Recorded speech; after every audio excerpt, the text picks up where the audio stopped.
For the newly indoctrinated, Jim Butcher's The Dresden Files follows the story of a professional wizard in Chicago. We've started our podcast as a way to help break down the series' most important moments, characters, and lore.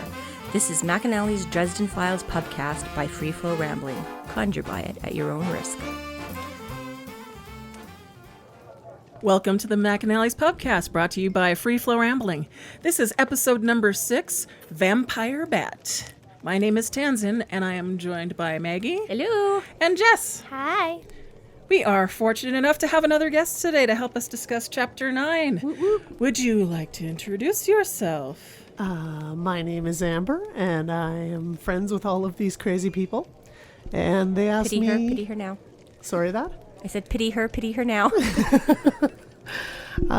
lovelies asked me to take a look at the book because I do like the genre.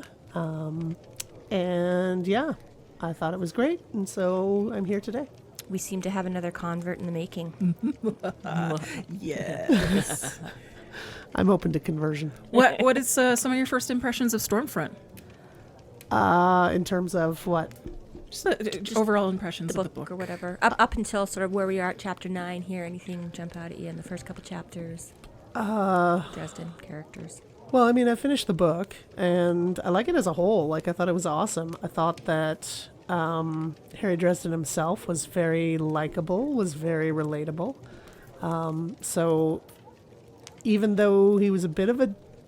Sorry, I don't know if I can say this on radio, D-bag. We don't censor it. So This will be an 18-up podcast because we all have potty mouths. I mean, he comes across as a bit of a douchebag, working class hero, but at the same time, there's so much that's endearing about him. So I find that that's what kind of lured me in, was the character itself. Yeah, that's a lot of what I liked about Harry.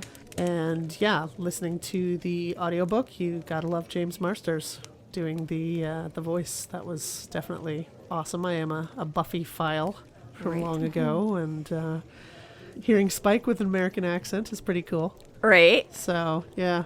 Yes, thank you to Butcher for also being a little bit of a Buffy file. Is that how it happened? Like, they connected with the... He... Sorry if you covered this in previous podcasts. Gonna say, clearly she didn't listen to Clearly them. she, yeah. Do my homework. Oops. Sorry. Okay. Yes, I don't know how much of an influence that did or did not have on any of his writing per se, but the way I found out about Butcher's series was that Jim himself had popped up onto a Buffy forum that I was a part of. Right, okay, you did cover that in episode 1. I have heard that. Yeah. So that was like, oh, cool. He's kind of, but yeah, and it's funny because even I believe in this chapter, he says something about holding it up as good as any vampire slayer has, kind of a thing. And there are occasions. Was that the tribute? The tribute? Yeah, like, I mean, holding it up, that's Oh, exactly no. Well, in I this mean, just, but he chapter. mentions them. Yeah, but I mean, that there will be various, and like he does at some point specifically reference like Buffy the Vampire Slayer or something like that, like in a couple of things later when they're dealing with this. So yeah, I just kind of like that. I like the little shout out, the little nod. I mean, whatever, he references lots of stuff, Spider-Man and Star Wars and all that, but Plus, Buffy's in there too. True nerd. yes. that too. Plus, you can listen to the Buffy soundtrack and interplay Spike's song as Harry Dresden now. What? Rest in peace. I'm just saying. Ooh. I listen to the Buffy soundtrack a lot, so now when I hear Spike's song, I'm Yeah. like, this could be Harry Dresden too right now. Oh man, we're getting some blank looks here. Okay, so apparently Tansenn and Amber need to. Season 5, there was a musical episode. Spike sang a season song. 6. Oh, Season damn it. 6, Damn episode it. 4. Okay, I'm sorry. Yeah. Once more with feeling. Yeah. Followed by Tabula Rasa, or was it third or fourth? Yeah, Yes. Tabula Rasa got naughty. Yeah, that was the one I like right that one. after. Randy Giles, why did you just name me Horny Giles? Horny Giles are desperate for a Shag Giles. So anyways, this is the Dresden Files podcast. I was just going to say, Well, there are we're doing the linking wrong themes. podcast at this point now. There are linking themes, really. We can do Buffy. that was my first real true modern day fandom. Like, obviously growing up, but Buffy was the one where it was like, on the internet, and there was like forums and message boards, The and you could, 90s. the 90s, the late and early 2000s, really. And yeah, you could actually, like, instead of having to go to like a library and look for shit, you could just Google all these articles and videos and things on the internet, and it was all right there, and you could talk to. So yeah. Oh, yeah. I'd imagine using the early 2000s internet now. Horrible torture. Horrible torture. So I was So, wondering if you have any questions about Stormfront.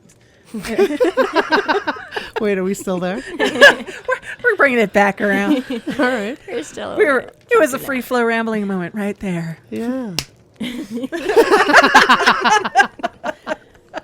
podcast starts now. I was actually just thinking about, like, sorry for taking this on a more personal slant, but like the lesbian tones in Tabula Rasa, and how also there was that sort of sexual overtones to the interactions with Bianca and Paula. So, Right. so I don't know. A little bit of queeriness there. Yay, lesbianism. Which, interesting side note, and Jess, I don't know what copy of the book you had, but I remember the first time around that it got a little weird, because I was like, it mentions Paula, and I'm like, Paula? Who the fuck is Paula? Yes. There was a little continuity area. She used to be Rachel. My copy of the book was like, and I have to go back. I'm not sure about the audiobook version, if it was fixed in there or not. I'd have to pull it up, unless I meant to do that beforehand and forgot to. But my copy of, it talks about like Rachel, and then at the end of the chapter when he's like, I thought Rachel was coming down, then it finally says, I thought Paula was coming out, and I'm like, who the fuck did I? And I literally had to, I'm like, okay, yeah, no, I did, okay. And now you will notice in subsequent, so like, I think like my version of the book or whatever has Rachel, and I'm like, haha. Anyways, just a fun little continuity, because there was things where people were like, what, I thought it was. It's like, no, it was. I own 2 copies of Stormfront, the mom's version that she bought in the early 2000s. Oh, yeah. And then I also own my new version, so that the series all matches. And so the new book, which is the one that I have, all says most recently have been using, is Paula. Paula. So there you go. Wow. This is part of your extras. This is what you get out of this podcast that you don't get out of others. So for those of you out there, yes, there are mistakes. There are mistakes. And they're cute. I don't know. I like cat, especially if he doesn't have like a major. Or this all ties into the timeline jumping theory later on. We just don't know. Dun, dun, dun. All right, I'm gonna go ahead. So yes, Bianca and Paula. Yeah, it's a little erotic in that It's a little scene. saucy. A little saucy. You've only read Stormfront, right? Yes. Okay, there's more. Oh. It's coming. Spoiler alert. No. All right, yes. Chapter 9. Dresden, against Murphy's express wishes, goes to the Velvet Room to confront Bianca the Vampiress. He learns she also thinks that he murdered the couple and clearly cared about Jennifer Stanton and respects Tommy Tom. Harry missteps and makes an enemy of Bianca.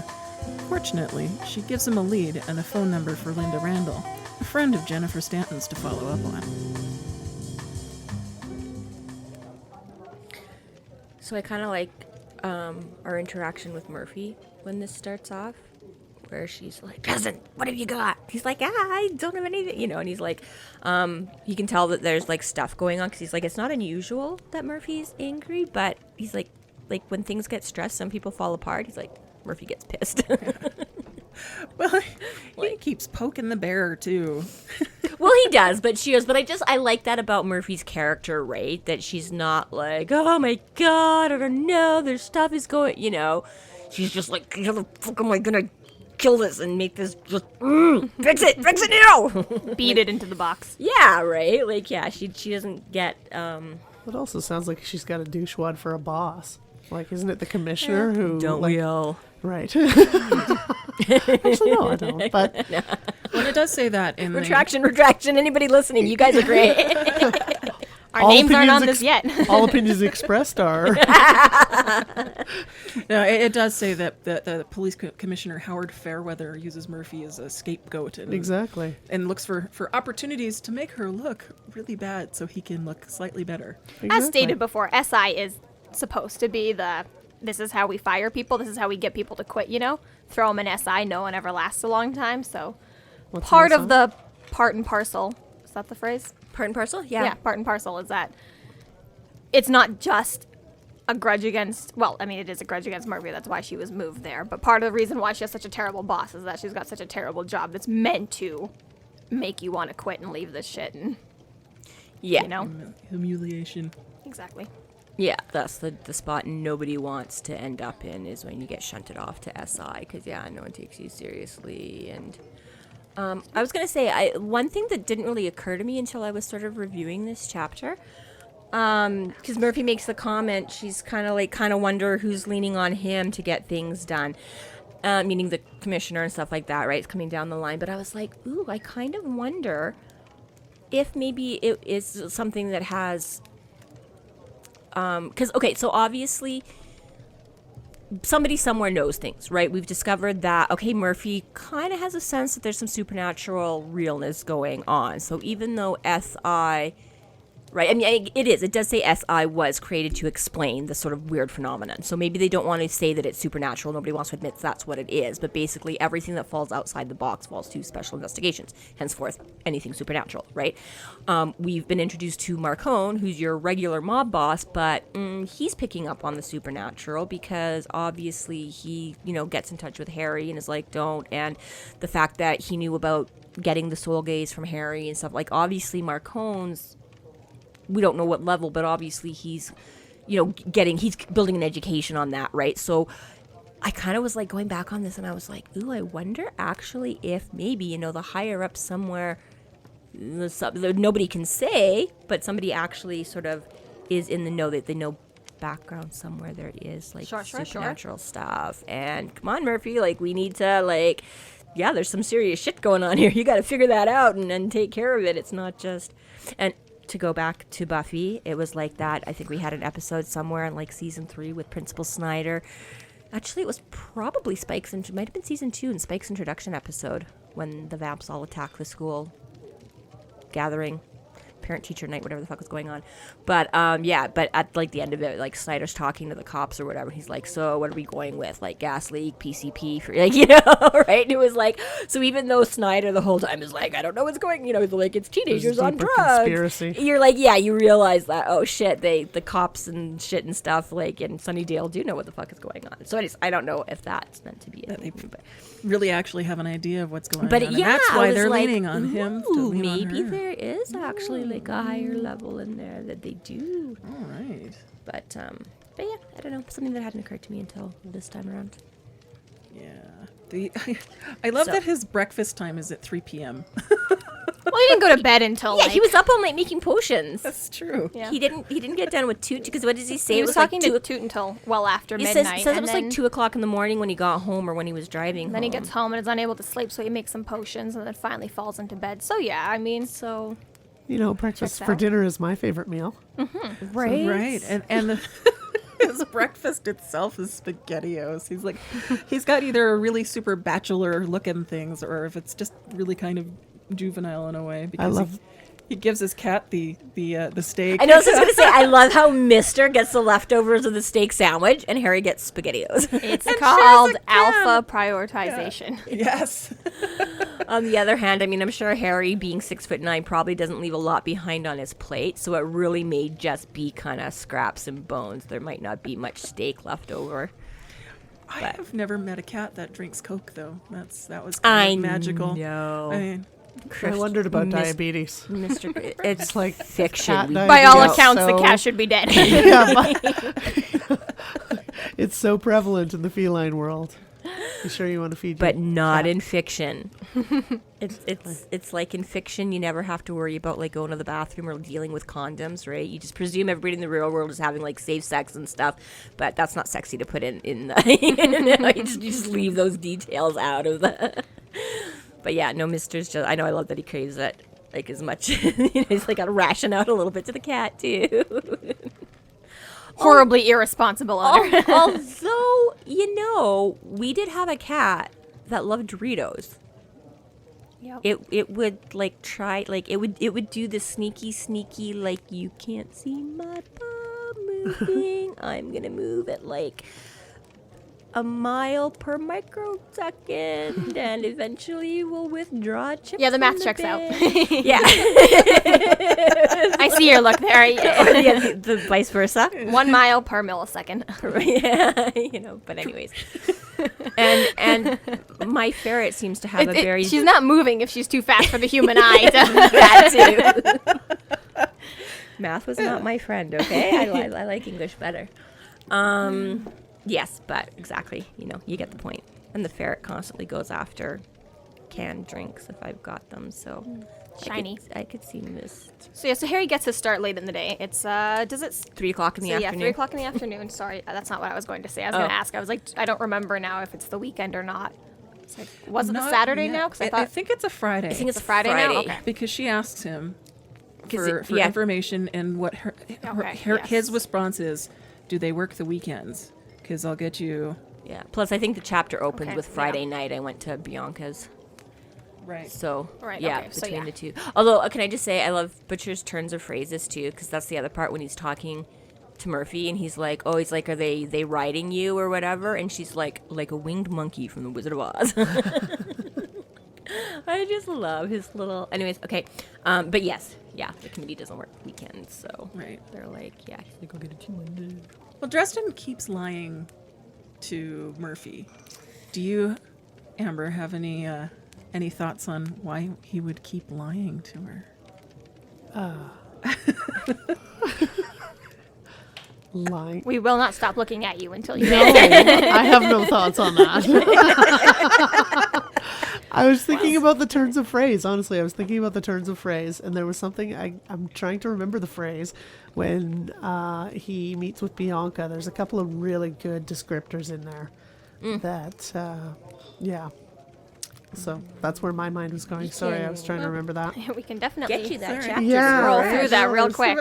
But I was going to say, I was the like, it is... descriptor of the bat, like when she becomes the bat, that was... Bat-like. Sorry if I'm jumping ahead, but like, I don't know. For me, I don't necessarily really connect with the relationship with Murphy. Like, I feel like she's kind of drawn as your typical grumpy cop, and so I don't connect with that character. Mm-hmm. And so it's sort of like, yeah, okay. So he's got this grumpy bitch that he's working with.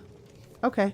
For me, I don't know. I think, like, you got me into a lot of this genre, Tansenn, by introducing me to the Cabal series, and for me, it was like the freakishness of the characters, like, and as I was saying a little earlier, for me, like, connecting with Dresden, it's sort of like he's got these freakish aspects, like these characteristics. He's a magician, he's a wizard, he's all these things, and at the same time, he's kind of painted as the working class hero.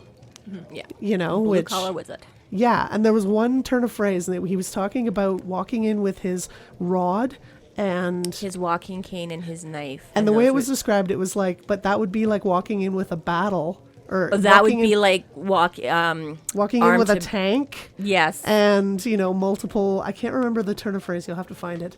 But essentially, for me, that was just like, I thought, isn't it interesting? Because what working class hero would walk into, like, but would there's have a difference access between walking in ready for a fight or looking for trouble. I think that's what he says. There's the difference between going in prepared for trouble or looking for trouble. Yeah, and that's as he's getting ready. But yeah, I think it might be another one when he specifically gets to Bianca's. Yeah, I think that's the phrase that Maggie just mentioned. Yeah, no, and it's like it was.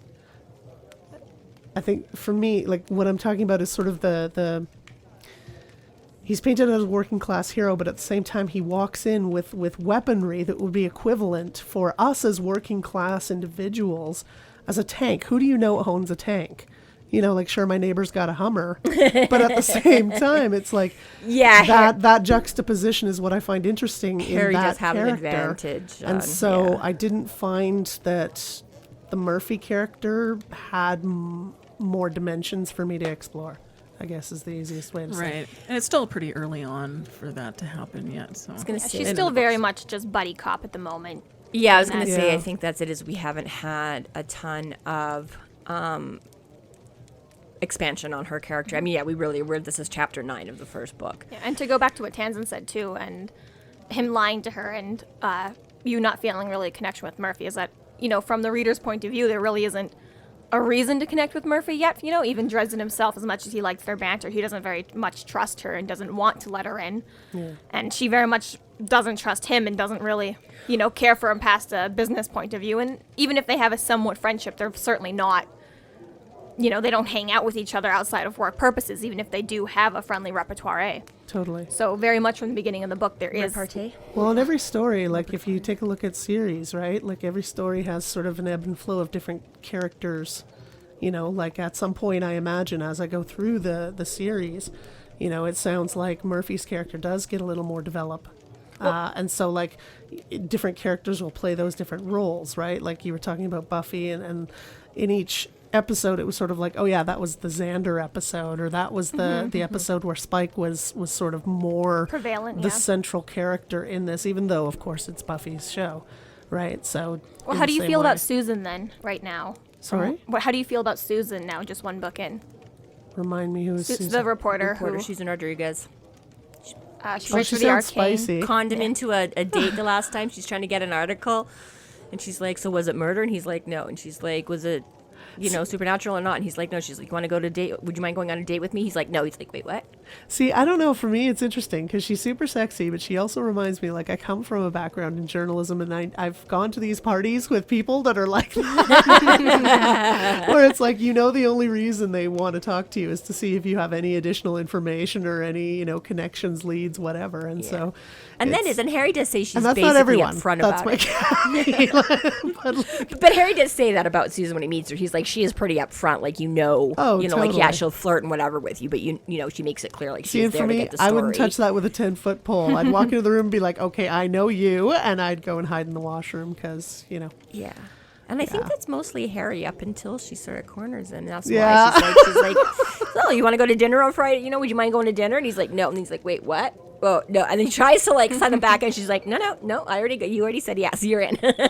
Totally. Right. And then he's kind of like, okay. So then he starts thinking less on the work side of it and more on the recreational side of it. So then he's like, all right. That's just playing with fire. I don't know if I could be that guarded in a yeah. We don't know if a little too open book to go on a date like that. I'll be honest. Yeah. End up telling the government secrets and the launch codes and whoops.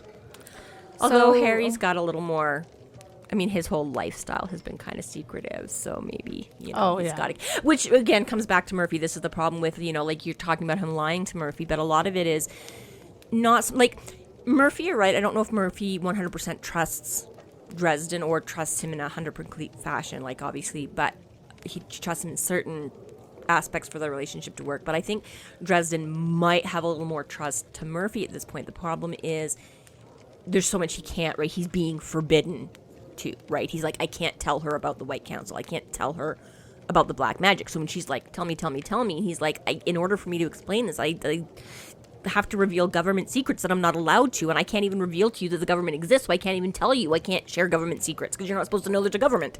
So this, I think, is part of where his lying comes. It's more lies of omission, right? Like sometimes there's just so much he can't tell her and can't explain.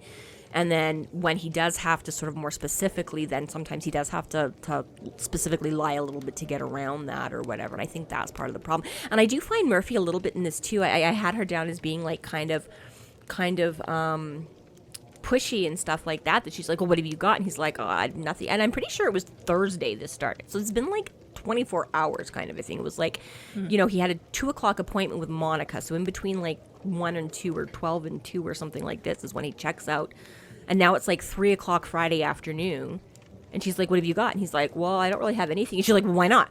I need answers. Come on, Dresden. What good are you to me? I'm like, the dude hasn't even, like, what do you want him to, like, again? 27 hours, take a rest. Have you solved your murder in 24 hours? Like, come on. Give him a chance to figure out how this coulda, woulda, shoulda been done. Like, I just found But as says, when she's stressed, she gets pissed. Yeah.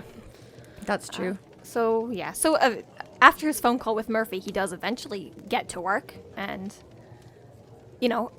attempts to move in on Murphy's case finally. Although, sorry, that was another turn of phrase I liked on that when she's picking up on it because he knows she's going to lie immediately. He's like, ooh, she's going to be all over that like a troll on a billy goat. There was also a descriptor. It was highlighted that I saw. that talked about, what was it? Criminy, I'm going to look this up. It was talking about like how wizards don't have, like the magic is in the perception. Oh, I have this passage right here. Yeah, like that was an interesting, like I really enjoyed that passage, and it talked about, and so I think that perception is also what enables him to feel a little more confident going on a date with a potential shark, i.e. the journalist. Sorry, what's the passage exactly? Wizardry is all about thinking ahead, being prepared. Wizards aren't really superhuman. We just have a leg up on seeing things more clearly than other people and being able to use extra information we have for our benefit. Hell, the word wizard comes from the same root as wise. We know things. We aren't any stronger or faster than anyone else. We don't even have all that much more going on in the mental department. But we're god-awful sneaky. And if we get the chance to get set for something, we can do more impressive things. Absolutely. Yeah. Well, and that's really great with the whole thing, how he is a detective as well, and a private investigator. Yeah. So it's a wizard is really well suited for being a private investigator because of this. Absolutely. Yeah, in Harry's. And I thought it, at least that's sort of the armor as well that enables him to walk into a date with someone who is obviously fishing for information and potentially more, wink nudge. Yeah. When it comes to the date. Well, not to mention just Bianca going into the lion's den, the proverbial lion's den. So I like how as we're talking about him like getting ready and stuff like that too. And this is where he specifically mentions this blue collar wizard thing, but he's like, we just have to sling out spells wherever we can. He's like, he's like, I've grabbed a bunch of enchanted stuff. He's like, well, half enchanted. He's like, full enchantments take a lot of time and money, so I don't really bother. He's like, again, right? Harry's like, We're back to the blue collar. We're back to these, like, let's just grind up some diamonds for a love spell. He's like, no, not gonna happen. And nobody got the cash for that. Like, yeah. So he's like, I just have like half enchanted, like jerry rigged kind of. Like, it's good enough. It'll do its thing, but I can't go like whole hog here, man. That's just way above my pay grade. But yeah, everything's just like, yeah. And this is where he specifically is mentioned. He's like, he's like, it would have been a lot more at home if I'd been carrying my blasting rod or my staff, but that would have been like showing up at Bianca's door in a tank, walking in carrying a machine gun and a flamethrower while announcing my intention to fight. Yeah. So he has to scale it back a little bit with a few other bits and bobs that he tosses together, and then he takes his cane and a knife. But yeah. But to me, that actually sounds like, he has more power than he actually gives himself his own credit, right? Like, if he's picturing himself or he's being described as a blue collar, what I was trying to say is like, essentially, who of us has a tank at our disposal? Who of us has, the military grade weaponry at our disposal? There was a descriptor also when he meets with Bianca with the necklace, the pentacle that was handed down from his father. So mother. Sorry. From his father, but it was his mother's. Yes, yeah. And that to me just kind of says that, he may be blue collar, but there's some family history there, obviously. Like, these things are not necessarily, like, he's got some pretty premium grade weaponry at his disposal, right? So I wonder how much of that sort of came legacy-wise. And one of the problems that Dresden keeps running into is because he has that power, like you say, the people keep automatically assuming that he's the murderer. Absolutely. And as we'll get into that Bianca thinks he's the murderer, that Morgan thinks he's the murderer, and all this because he does have the skill and the power to be able to perform that kind of murder. Yeah. Although in Harry's defense, Harry sort of says he's got the power, like, and I think it comes up at a later point here, but Harry does describe himself sort of as the mystical equivalent of like a brawler. He's like, I've kind of got like raw power. His skill is what he's still, and that's what he says. He's like, I'm still kind of a baby wizard in that sense. Like people in the White Council and stuff like that. He's like, there's people that can run circles around me because they've had years, decades, centuries to refine. And he's like, I'm nowhere near, like, my skill level isn't that, but he's kind of a big, bulky, brawly guy, magically speaking, right? So he's like, I kind of have like raw power. So yeah, he's built like a tank. He just has no fucking idea how to drive that thing or what all the buttons do yet. Kind of like a newly orphaned prince, you know? Like, he's got all the power in the name, but at the moment, like, all these, like, dukes and regents have been running around for so long that, like, Yeah, it doesn't matter at all. It's like, yeah, it's like you're a 3-year-old on the throne. We got, fuck you. But yeah, so I think that's, like you say, that there is the power there, but yeah. And just a little bit to go back to what But Tansenn Harry's said like, too, dude, is seriously, I don't know how to do this. Like, but fucking tell Exactly. Don't blame Everyone me putting it until- on his feet. Yeah, It's like, yeah, he's like, no. Like, in theory, maybe I could, but honestly, I don't have a fucking clue how to do this. It wasn't me. Yeah. Yeah. it's a little bit that back and forth between innocent until proven guilty, guilty until proven innocent. It's a little bit like, Yeah, Harry's on the one hand, he's the only one people can point fingers at because everyone else is secretive, but at the same time, Harry's like, that's what, like, why would I be out in the open if it was me? Like, yeah. Right? The perfect cover's the perfect cover's the perfect cover. It becomes like a quadruple 13 side layers crossed yeah. Well, let's talk a little bit about him going to Bianca's, because it has this great moment of Butcher draws this great setting for Bianca's domain, because Bianca runs a business out of that old mansion in the early days of from the early days of the Roaring '20s, and that rumor has it that the infamous Al Capone had built it for one of his mistresses. Made me kind of wonder, was she the mistress? Ooh, that's a Right? good Could point. be, It sets a lovely age time frame and Does which timelessness. I for was Bianca. also curious about, and it looks like rumor is all it is. Oh. So I was curious if the Velvet Room was a real place or not, and you mentioning whatever you just mentioned, it's okay, it was Sure. flipping to me. But so I looked it up. So I could find reference to a Velvet Lounge that existed in Chicago, and it ran from about 1983 to 2019. So it was closed permanently then. So it ran for about 36 years. There was a legendary tenor saxophonist, Fred Anderson, is who created that club and made a jazz club. So he died in 2010, and so for 27 years, I guess it was this jazz, and it was described as the dusty epicenter of Midwest's freeform jazz scene. And then after Fred Anderson died, it was bought by like a neighboring business, and they made it more of like a DJ hip hop comedians kind of, which I'm like, that sounds like kind of a jump from a jazz club. And apparently there was a few. Unfortunately, I am not the music aficionado here. So I don't really know, but there was, it did list a few, on Wikipedia or whatever, but there was a few jazz, artists or whatever that had performed there, no and official recorded, Velvet Rooms. but no official Velvet Room. So I did also find, and we will throw the links to these and stuff. We'll throw these up on like the website or in the show notes or whatever. There's a Harry's Velvet Room. And I'm like, wow, this sounds even more. So this was a little bit harder to find. Like, again, there was like some reviews and a couple of articles. And unfortunately, I was doing this a little bit last minute, so I didn't get to maybe fully flesh out. We'll see, if there's anything else we can post. But it looks like it originally opened in 95. And it said it ran about 14 years. So that would have been to 2009. And then it reopened again. So I think the original one, it said, and this maybe is partly where the name came from, there was, in the 1930s, it was like Harry's Haberdashery.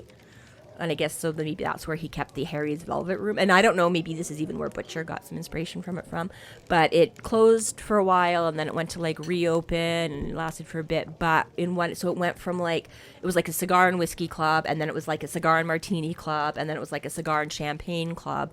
And I think it was the last iteration. I think maybe when he tried to do like the 2015 reopening or something like that. They changed up the menu and things, and it had like 13 craft cocktails. It had 13 French-inspired. So I was like, so it's Harry's Velvet Room. It's got 13 cocktails, 13 dishes.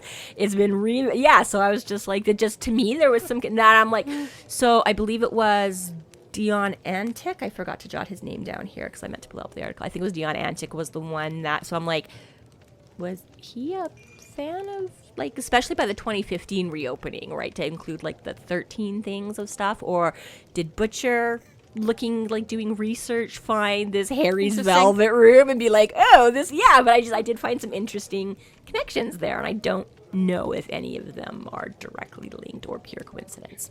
But that's my sort of, yeah, I just thought that was kind of cool. So, yeah, I could not find, like, a Velvet Room built by Al Capone, though.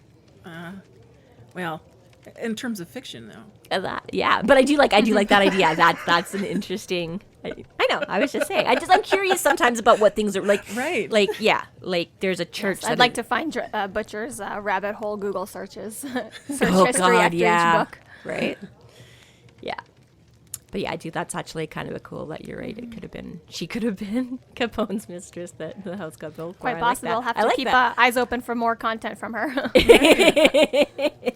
But yes, it is a very nice, striking scene between New Age Chicago and Old Age Chicago, because as much as and again, you'll always see as the books progress more and more about it. But so far, we've seen a lot more of just the modern version of Harry's life, and it's now that we're meeting the vampires that you start to see the other side of the coin of that is Chicago, and part of the reason why Harry and so much more is set up here in Chicago is this exactly centuries old, yeah. Back when the humans weren't as prevalent or in the dark, or the non-humans weren't as afraid or were more active in that sort of way, This is just a little bit... That's another Buffyism. I remember one of the early episodes, and Giles is trying to train her, and they're at the Bronze or whatever, and he's like, okay, so can you tell me? She's like, that guy is the vampire. And he's like, how can you do it? She's like, dude, look at him. Like, he's dressed like from the 80s. Like, she's like, what is it? She's like, what do you dye in your style? Like, never changes. She's like, why do vamps always? She's like, you can always tell they're always like outdated and totally out of the loop, And I'm like, there does seem to be a certain theme about that, right? Like, even in a lot of modern day vampire stuff, they still like to have that flair of the old Roaring 20s. Where was Buffy set? Sunnydale, California. California, okay. Yeah. Like, I know the Sunnydale was made up, but... Yes, yeah, California. Okay. But anyways, yeah. But yeah, it was kind of funny that, yeah, but it works out good because, like, he himself is only 25 years old, and he may live for a few centuries, right? But again, the vampires are right, Bianca's already, right? She is from way back when or whatever. Certainly right? Al Capone was her mistress.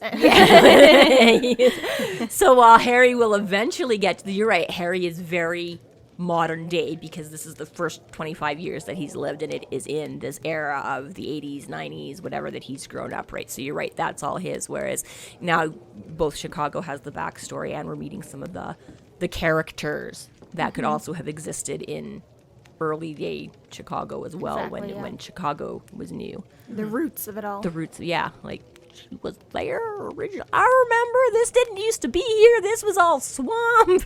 That's how James Marster reads Bianca. Okay, well, no, that's just how all our parents talk about.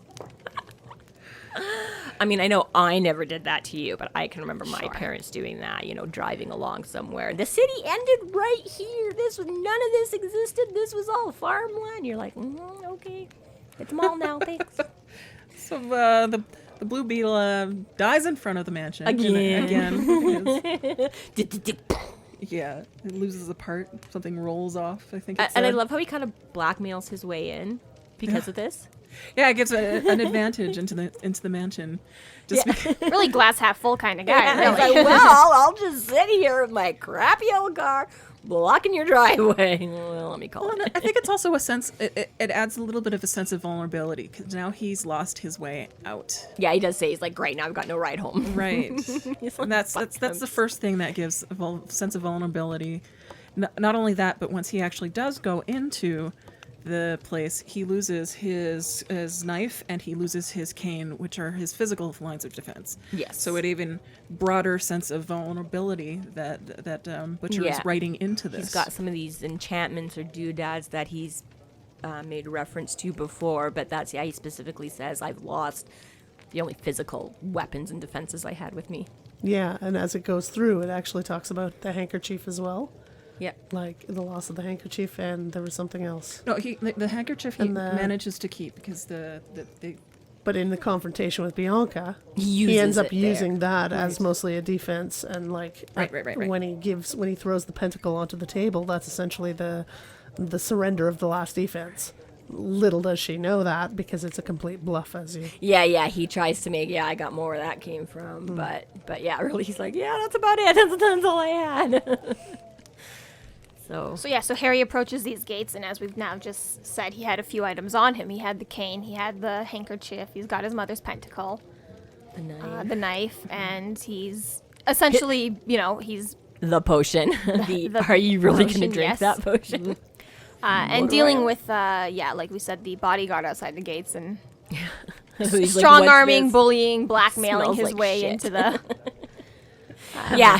thing, Face it out of yeah. it. It's very much Harry. I He generally doesn't have very much patience for the little guy either. He tends to want to go straight to the source. Yes. So there's a lot of, as much as his banter Well, again, is the with any and all, bureaucracy. I don't think but- it's so much, because Harry will go to bat for the little man, but not just the. Well, yes, you're in but my. he's- Yeah, you're the little man. Like. See, and I think I relate to that. yeah. Like, I'll always I fight have for the little no- guy, but yeah, but your petty bureaucracy, the but bigger the stick, the smaller peon the that's dick. just in my way to help. You, I don't care. Yeah, I don't care about your position. It's like, if your boss tries to eat you, give me a call, but otherwise, get the fuck out of my way. Well, we have a nice little character development. It tells us a little bit about vampires, but I think it does a more effective job about doing a character development moment where he leaves the pentacle necklace with him, the bodyguard. Yeah, it doesn't recognize it. And it says, vampires respond to the power that accompanies acts of faith. I couldn't warn off a vampire mosquito with my faith in the Almighty. He and I have just never seemed to connect. But the pentacle was a symbol of magic itself, and I had plenty of faith in that. And that's actually a section that I really, really liked, because I liked the fact that it sort of took away, like as I'm sort of getting into it, I'm thinking, okay, there's been 1,001 iterations of different kinds of vampires, right? And so like there's points at which he sort of says like, this is irrelevant. And I think, okay, it's interesting when authors sort of negate the symbols or the power of those sort of given lore, characteristics, like those characteristics, Superstitions sort of the or canon. stereotypes. or those objects, The or those previously established I'm trying to think rules. of the word. Lore? The widgets, right? widgets. So, the special widgets, and so I like the fact that he took the attention off the widget in particular. So it's not about the crucifix or the cross or the whatever. It's about the power that is imbibed within them by the user. Yes. And so like that, for me, was also a great connection back to sort of that whole descriptor about magicians and how magic is just an increased perception, right? And so it's not just necessarily the trinket that you wear on the necklace, but it's the power that you infuse within it, and that ultimately is the core of the spells and of the potions and of the, so. Or even just using the senses in general. It mentions his power in listening. Yeah, that's the first mention I think we get of that here. Listening isn't hard to do. No one has practice at it. But you can train yourself to pay attention, and your senses work. Or you can. What is that about senses and training? Derp, What? derp, derp, derp, derp. You can train yourself to pay attention to your senses if you work at it long enough. Right, Yeah, So listening totally. with a capital L. Yeah. Yeah, so he doesn't necessarily have super increase. He doesn't have like Superman hearing per se, but he's just it could just be as simple as more Increased perception, increased, focus, increased. Yeah, exactly. Yeah. It's being able to take away the heightened rest as sentence. well. senses. Yeah, Yeah. he's like, I don't know if there's anything magical about it or if I just found a good way to fucking tune everything else out and listen. So yeah, he picks up on bits of conversation and things here and there that the average person might not, because he's good at blocking everything else out and tuning into that. But yeah, I agree with you. I really like that sense of Perception and intention. That was the word. perception and intention. Intention, right? The intentionality of magic. Yes.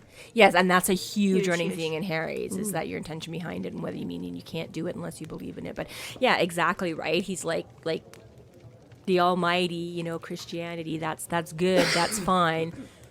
not really his cup of tea, right? So I like how he doesn't necessarily alienate. He's not like, "Ooh, religion is bad. Fuck you all out there who like believe in religion." You know, he's just like, "Hey, if that's your bag, good for you. Not really my thing. That's your personal juju. That's your personal juju." But yeah, this is what I have faith and trust in. I believe in magic and I know it works. So for me, that's where that power goes. And if a cross or a crucifix makes that special to you, then that's right. If that's where your belief is, it will work for you. And if it's, you know, the Star of David or whatever, right? Exactly, right? I'm like, I just like how it's sort of individually shaped and branded. So you still keep that warding of vampires with an act of faith or whatever, but it doesn't specifically have to be like Christian faith. And I don't know if I said this before on the podcast or not, but like as you're both saying, it's not always about the item or the specific religion or anything like that. It all comes down to the exact faith, intention, what you believe in. And that's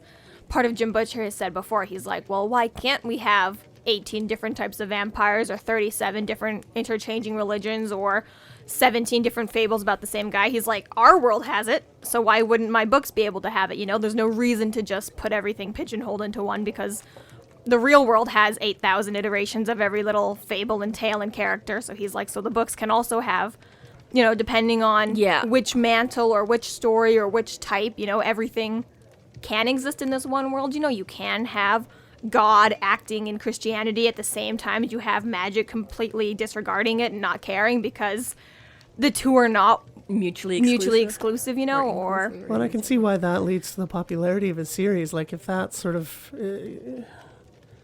idea of inclusivity is built into, you know, all the books. And I think like, he if it's not about the actual religion itself or the vampire, like, as he describes the connection with the, like, as I was saying before, with the, he doesn't negate anything.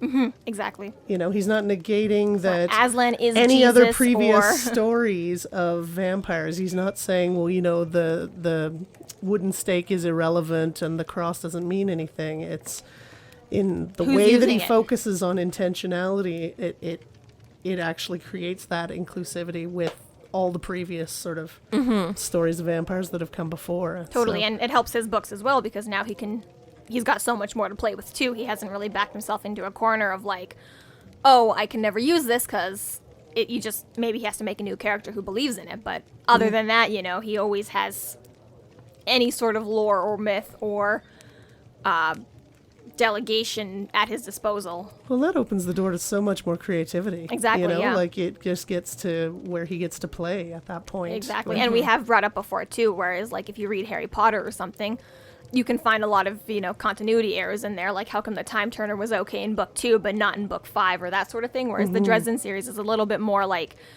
there's so much more to do and to solve. It also just means there's so much more problems as well in that case, because it's like, and complexity. Sure, there is a Time Turner, but everyone has a Time Turner, or you know, like that to that extent. It's like, sure, here's 300 ways to kill a vampire because he's using every myth that's ever been created about them, but here's also every way to kill a wizard too, because he's using every single myth that's ever been used to kill them, or, you know, so. Totally. Yeah. And there comes in that vulnerability again that we were talking about earlier. Totally in that as well.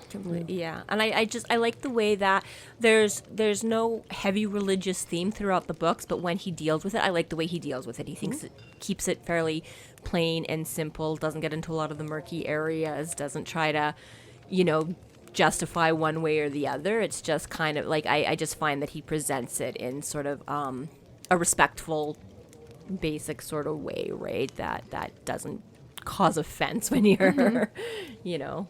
All right. So Bianca. Speaking of stripper poles. I don't think Bianca would be on a stripper pole. No, it's just the people she No, but she hires. runs an Yeah, I was escort like, she's service, way so- too hot and like fashionable. Is it a full-on brothel, like the Velvet It's Room? pretty much a brothel, Like, yeah. It's implied. It's implied. Very high end though. Very Yeah, classy. definitely the escort service. I suspect, since it is this giant old mansion, that they have on-site services as well. That's the point. 13 cocktails and 13 appetizers. 13 girls per 13 rooms. I still like the phrase on-site services. I wonder how I can work that into everyday language going forward. We provide on-site services. What does that mean? And we do mean escorts.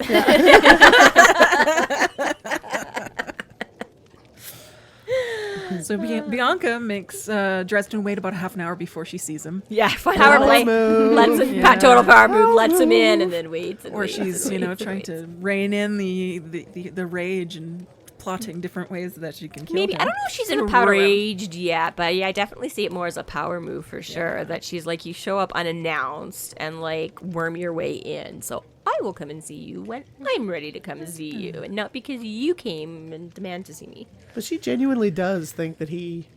Like, does she know that he's coming to ask that? Or is it the question about No. Tommy Tom? And, like, is that what sets her off? sets Like, her off is the otherwise, name of maybe it's just a Jennifer, pleasant yeah. trip or a pleasant visit for tea. I mean, in any way, What sets her off? she is this, supposedly big, powerful, important woman. She should assume that he knows that she's a vampire, and ergo what her role is within the vampire courts. So either way, it's just rude that he didn't make an appointment. Stormwalled his way in here, and then on top of all of that, she probably knows, one of her girls, Jennifer, has been murdered.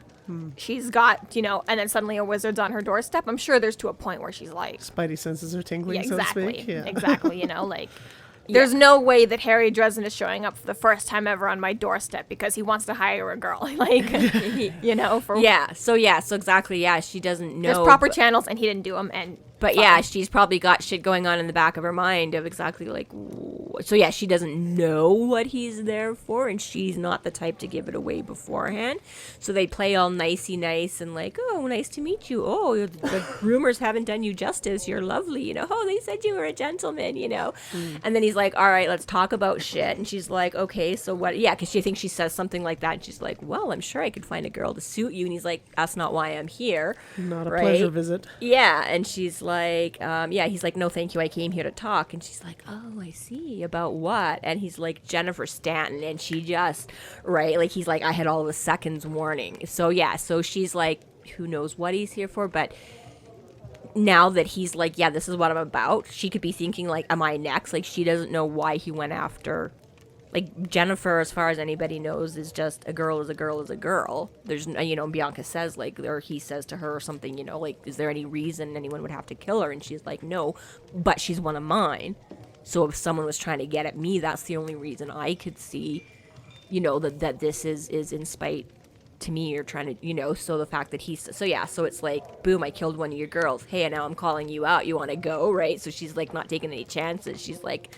attack first before, because she doesn't know why the fuck Jennifer was killed, and exactly he's the one that's got the power and the means to do it. So exactly why you've never had reason to interact with me before, why the fuck are you suddenly here now? Like, but yeah, it just goes from like 0 to like 120. And Justin's like, what the fuck, what the fuck, what the fuck? Which is, fair enough. Bianca was like, what the fuck, too, This went from a pleasant conversation but to a she had the all of a thought sudden. process going, right? Yes. She was already suspect to him. He doesn't know that she's suspect, so... Okay, but he did walk in there with a sword, like a cane with a knife. Okay, true, but he knew he was going to a vampire, so Well, I think that exactly, but I think itself that's is a little bit the inherent. same way. She knew that she was about to walk into a meeting with a wizard who's potentially gone on a murder spree in the last week, Well, yeah, but that's what I mean. Like, her thought process is that he's maybe gone on a murder spree. Why is he at my door? Whereas Harry's like, I just want to, like, okay, the vampire's a dangerous being. He doesn't suspect her as he doesn't know that yet. she's thinking also, like, he doesn't know that she also suspects her. So when she just suddenly comes at him, he's like, what the fuck? Like, yeah. So she's like, well, you might have done it. And he's like, whoa. Like, no, like, why the fuck? So real quick, I want to jump in quickly about Bianca's change, because there are multiple versions of vampire throughout the books. So it should be explained. This one iteration of vampires at this moment, like we've said before now, there's a lot of different myths and lore that Harry Dresden uses in here. And when it comes to vampires, they're split up into one of 4 categories. Primarily. Yes. And so in this iteration, does it actually say Black Court yet? No, it doesn't mention any No? of them, and I don't believe it actually. You get more in book 3, and When I he goes don't to know, the and it might even deeps. be. It Yeah. might even be a no. It might even be a later book when Bob gives him sort of a broader rundown. But we meet more of them, but not until book 3. So this book doesn't. I don't even think this tells us that it's red court anywhere in this Okay, book. so for all we know, this is the only vampire at this point. But The only type of there's vampire? there's two versions that you see. You've got their flesh mask, which is generally speaking a very attractive person, whether that's male or female, whether they choose to present themselves as young or old. They generally are always very classy, pretty, beautiful, attractive, fit, etc., etc., Generally that, etc. yeah. The sexy vampire Exactly, myth. the sexy vampire myth. But in this case, you know, as Bianca freaks out, she shifts into this very grotesque, disgusting, flabby, Bat-like. like it's a humanoid bat Yeah. figure. It's got Flabby, improportionate limbs, so it's very Gangly. and Yeah. harshly hunched and Yes, you know, slathering built and- moth. exactly. You know. So it's a very horrific monster sort of image compared to the otherwise beautiful, lovely Bianca. Yes. Is it the statement that changes her into, like, is it the questioning around the death of Jennifer, or is it there was the pocket square which had the flash of sunlight? So Like- that's what repels her. So yeah. Yeah. So So I thought that part was really, really interesting in terms of how do you capture a pocket square of sunlight, right? Like that's yeah, it's like the mouse scampers. When it's potions, how do you get mouse scampers? How do you get sunlight? And yes, you're right. Is she comes across? He says, you know, she's like, "What are you here for?" He's like, "About Jennifer Stanton and her murder." And he's like, "I had all of a second's warning." Bianca's eyes narrowed. Then she then widened like those of a cat about to spring. Then she was coming at me over the table. So she comes and that's right. He pulls out the handkerchief to ward her off, and the blast of sunlight is kind of what pushes her back and kind of shreds her flesh mask. Yeah, she didn't. That was the other thing, is she didn't actively choose so it was to actually transform. it was the sunlight that changed So her it into her was her suddenly kind of blasted her back, that original shredded form. Yes. And this is kind of an interesting question too that I've never really sort of pondered on before in my own reading, but like you say, they have this, so it makes you wonder, is their flesh mask. So the vision of Bianca that we see, is that the woman that was turned, or can she make herself look any way she wants? You know what I mean? Like, can she make herself look older or younger? But whether that flesh mask, if they can just take on and off their human skin, or if it's something that's wholly created and or manipulated by them. I don't know that. Interesting. Yeah. Have to pay attention for that in the next books. If it does Yeah. it ever come across as that? I'm not sure. I don't think. It does say that the flesh mask can be used for disguise and be discarded on or off, but yes, I'm not sure if the disguise can be changed or if they only have the one. Yeah, right. Like Yeah. if it is like their, like you say, like what their human form was when they were changed, that they can take on and off. Right, like Buffy's vampires, that's kind of it. It's the person was the person, and then when they vamped, they looked more vampiric and demonic. You know, they got the ridges in the teeth, whereas they could look. But yeah, so I don't know if it's kind of that sort of a sense, or whether it's a purely a pure construct of them. But anyways, that was just a side point. Something else I was. Well, and I thought it was really, really interesting how Butcher writes Bianca when he first talks about her.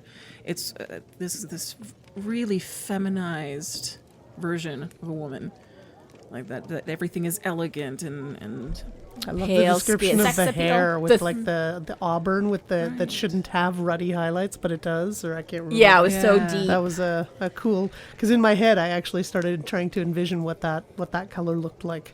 I'm like, damn, she's beautiful. right, and it verges on a little bit of the over sexualizing, but the minute that the bat-like character shows up, when she loses the flesh, Butcher just stops using genders. He starts describing she's it not she. and she- dehumanizes. it. So it's, Now it's the yes. and then when yeah. the flesh mask appears again, then it becomes she Her- again. Yes, and yes, so it was the burnished shade of auburn that was too dark to cast back any ruddy highlights, but did anyways. Yeah, I Dark, thought that was clear, really her beautiful. complexion flawlessly smooth and elegantly graced with cosmetics.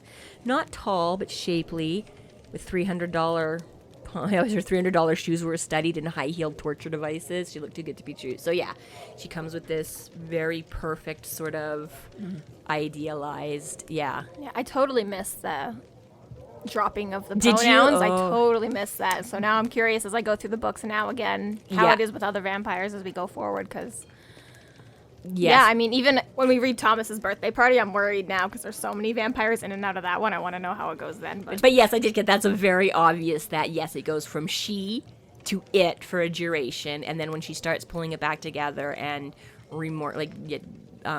covering herself up with that flesh mask, yeah, she becomes. So what do you think she. that is? Like, is that... Like, I'm thinking in my head, I'm going down the path of, like soldiers or warriors often have to dehumanize in order to kill.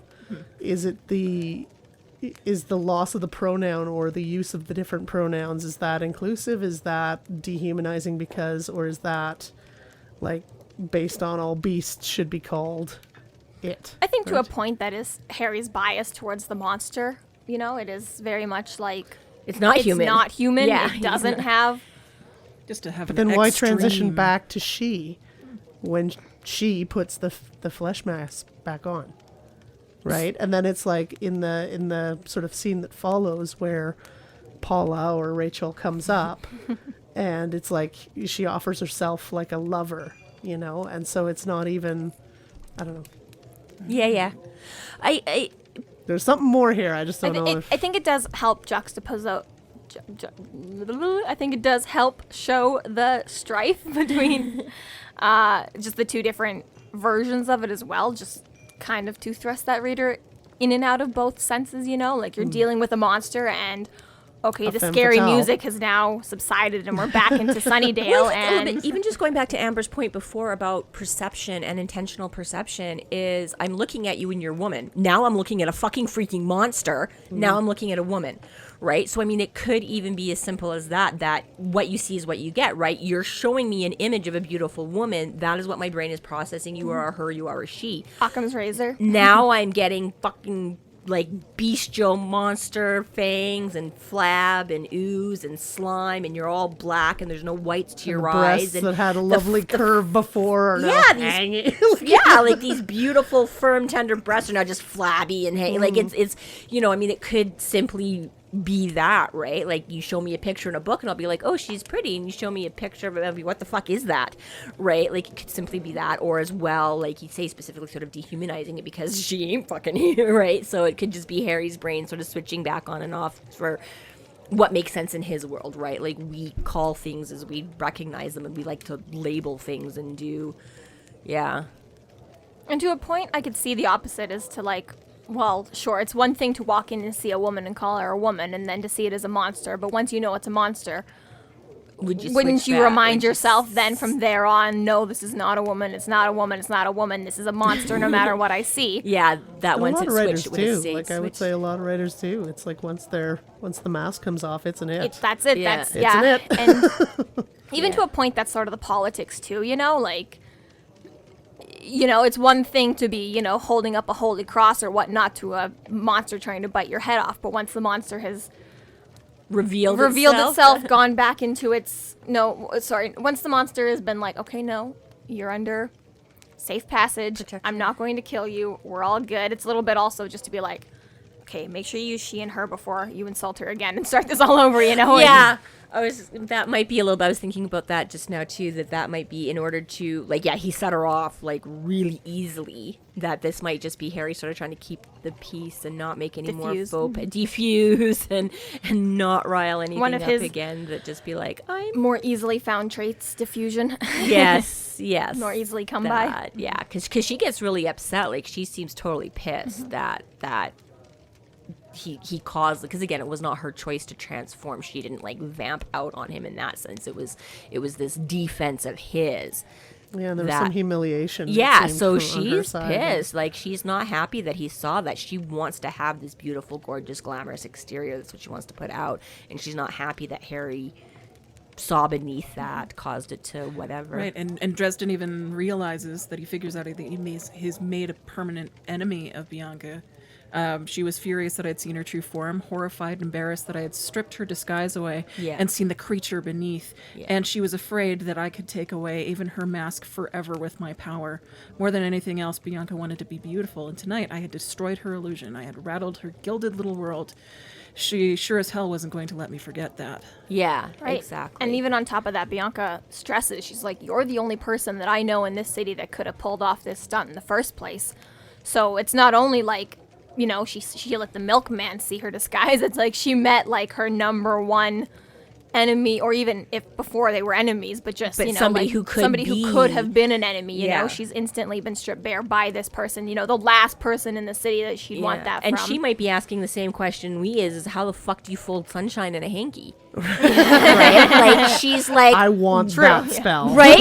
But this is obviously For so crappy obviously. winter days. I want that right? spell. Little sunshine in your apartment. Oh my He's gosh. thrown her off her groove, and she wants to throw him out the window, but completely, right? So she doesn't know if this is the end. I mean, he sort of says this a little bit himself, right? But you know, but exactly, Bianca doesn't know.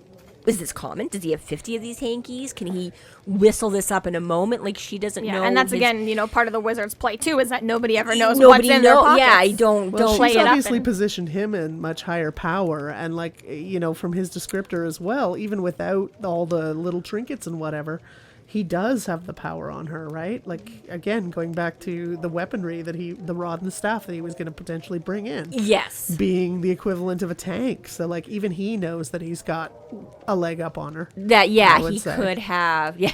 You know, And again, to tie it all She back, had you've got, you know, now with Bianca's admission about, like, you're the only one I know in the town that could do this. Potentially, she just doesn't want to give up more information than she already has. But, you know, in 24 hours, you know, the police and the gangsters, the mob, and the vampire queen of the Chicago have all been like, The White Council, everybody, yeah. yeah, everyone, yeah, even What's Harry's his name? name? Morgan. Morgan, yes, even Morgan showed up and was like, hey, buddy. So, you know, in very quick, short order, we've found, like, Harry, you're like, You're suspect like, numero we're all uno. reading like this 25-year-old idiot who's like, what the fuck is happening? And everyone else is like, hey buddy, like, you're the fuck is happening. And so it's a little bit to that juxtaposition too. It's like, it's not just Harry's in the dark. Like, at the moment, we know that everyone in Chicago has no idea what the fuck is happening. Like, Yeah, but they all see Harry as being the one person. well, yeah, certainly capable. he's in the spotlight at the moment, but and I don't know if Bianca would necessarily, if it would be a not giving information away thing, but I think that's pretty legit. That a part of why she like freaks out and comes with him in that moment, because again, that was not planned. You can tell that was pure reaction, because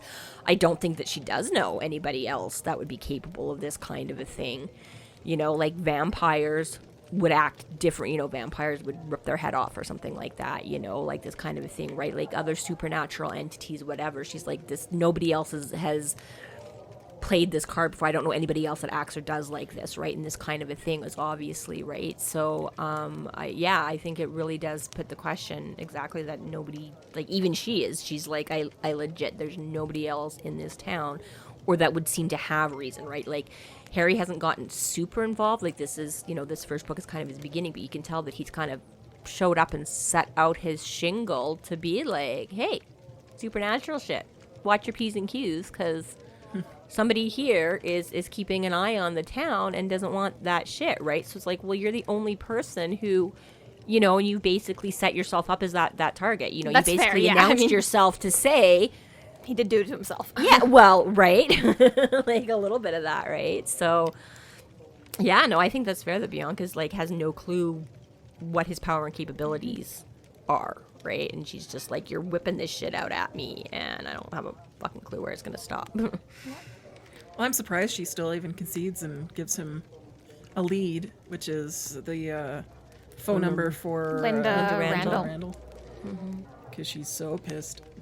But that could be, again, that could hold with her trying to save face. And, right, she's the elegant, gracious hostess. She's a businesswoman. Exactly, right? He put down his pentacle and stopped trying to fry her face off. She stopped trying to claw his eyes out. Well, you know, so, and I mean, she does sort of have a vested interest, because whether there's pure affection for Jennifer or simply proprietary, you know, affection that she was, but she has a stake, you know, she's like, this was mine, whether she actually had, like you say, some genuine friendship or whatever, or whether it's simply that Jennifer Stanton was one of my girls. Somebody took that from me. So she does have a vested interest in finding out what's going on. If it's not Harry, he's there claiming it's not. So, okay, fine. Then here's... Get some free work out of it. Well, yeah, right? Like, exactly, maybe Right. we will find out and she can take her revenge or whatever against who is to blame, if not him. So, yeah, I could see her still potentially being willing to. And again, yeah, just part of being like a saving face to just... Does so Paula comes up once she's leaving, Or Rachel. one of the two. It is Rachel most commonly now. No, I thought Paula is the one that it's... No, Rachel is the final edit. Paula was the flub, Rachel is the Yes, real? Flub is the... Paul is the flub, Rachel's real. Oh, okay. So Rachel. Are you positive? Oh, no, 5 I'm billion percent. Damn, I have to go back. The new additions are Rachel. Okay. Okay. I thought it I'll was stop saying Paula then, because that was what I was reading with mine. So Rachel, do we? It's kind of alluded to that she's killed by Bianca. At least that's how I took it. Do you agree? Disagree? Yeah. Yeah, that is- and once you've read the books more too, it's very much the same sort of intro and outro for these sort of characters, And as the book itself progresses, you see a lot more of this discard for human life among the vampires. But I think it is very set up in this scene that certainly Rachel's time on this earth is not long. long. Well, and I think also the reaction of, what did he refer to him as? Not Fido. Yeah, Fido. The door. Yeah, It was is- it Fido? Yeah, the it is door guy? Fido. Yeah, the Yeah. guard, security guard. So there's some reference in that where he kind of looks wistfully back at the house, and it's sort of like understood that Fido's aware that people go in and they just don't come out. So I think it was that would indicate Yeah. that at least Fido is aware that perhaps Rachel is no longer. Yeah. The other question that I have is the note with the phone number says regret. Why would she pick the word regret and not something else? Because I think she's now got regrets. I think she's implying Harry's going to have some regrets.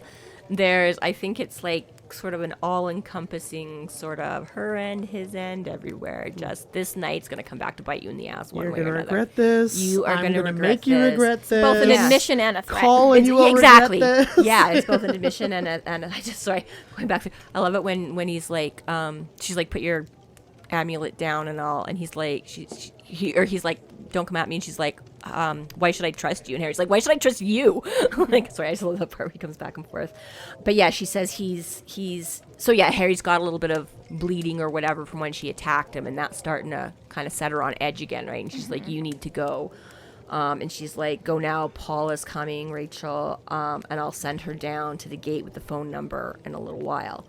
So he's heading out, and Paula comes in. So I think essentially this is that Paula's been summoned to sort of help her calm down and get, like, this is her sort of current pet mortal or whatever, right?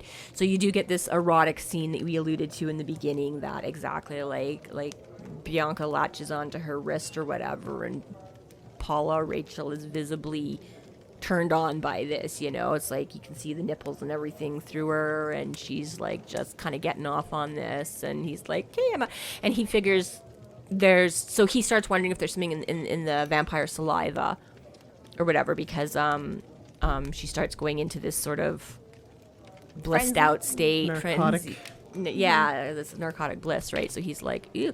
So he then has a really scary thought of like, what if they got a vampire, right? Like, or a wizard, if the vampire's got a wizard and like addicted him or enthralled him, Made him whatever, their pet. made him their pet, that could be all kinds of bad. And gee, maybe that's part of why the White Council is always so hard-nosed about anything to do with, right? It's not just that they might kill you or turn you, but they could, entrap you and have you do all kinds of horrible wizard shit in their name. So there's a mutual fear and Harry's dehumanization respect. could very much come from his mentors and past to just be like, you cannot fall for the she. Exactly. Like, he obviously hasn't had a lot of interaction yet, so instead of them it being could be like very ingrained from beforehand. Yeah, so Harry first have to perception separate sees a and- woman, so he's like she, but then you get all the mentors or whatever being like, no, they are it. Don't. Exactly. It's a scary thought too. Yeah.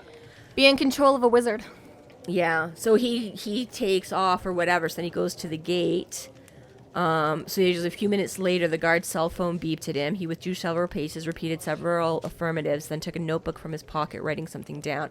He put the phone away and walked back over to me, offering me the piece of paper. What's this? The phone number you were looking for, and a message. I glanced at the paper, but avoided reading it just then. I thought Bianca was going to send Paula down. He didn't say anything, but his jaw tightened, and I saw his eyes flick towards the house where his mistress was. He swallowed. Paula wasn't coming out of the house, and Fido was afraid. So yeah, he's not sure, and I mean, that's basically where we get it too, right? Harry's like, okay, she was supposed to pop out with this, and now she's not. Last Yeah. I saw her. Just So- as Amber was saying, exactly. It's Yeah, Not. it's implied, but it's fairly direct. Like, yeah, you're sort of like, yeah, this is not a good situation. He's totally freaked. Yeah.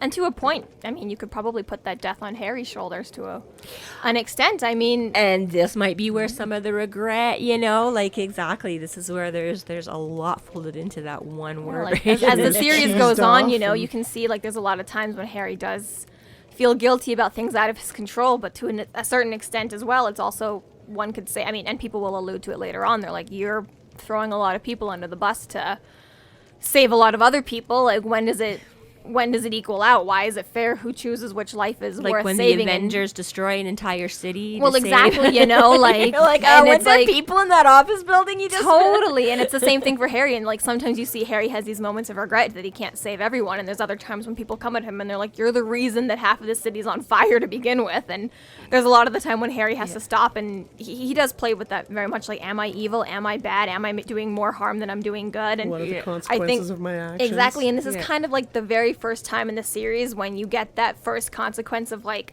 maybe you should learn to hold your tongue. Maybe you should be more cordial. Maybe you should go through the proper channels and make an appointment and not piss people off and throw sunlight in their face, because regardless of whether or not you deal with the consequences today, a lot of the other times there's No. always collateral damage. Somebody Just else might where probably Harry not. goes, That's why Yeah. Murphy was saying that I'm the one that this is going to end up coming back on. Exactly. So Yeah. so that covers Bianca. Yeah.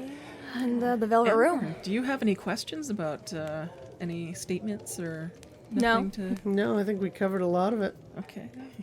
Well, thanks for coming to join us, Amber. Yeah. Very much, yes. Thank you. It's been an absolute pleasure. This concludes our episode 6 Vampire Bat. Thank you again to our speaker, Amber. Yes, thank you very much. Thank you. Good convo, good convo. You can find us online at freeflowrambling.com and McAnally's.ca. There we have links to our other podcasts, social media, and other fun tidbits. Please subscribe if you like what you're hearing, and please consider supporting us through Patreon to keep the magic alive and see more content. We are Free Flow Rambling, and thank you for listening.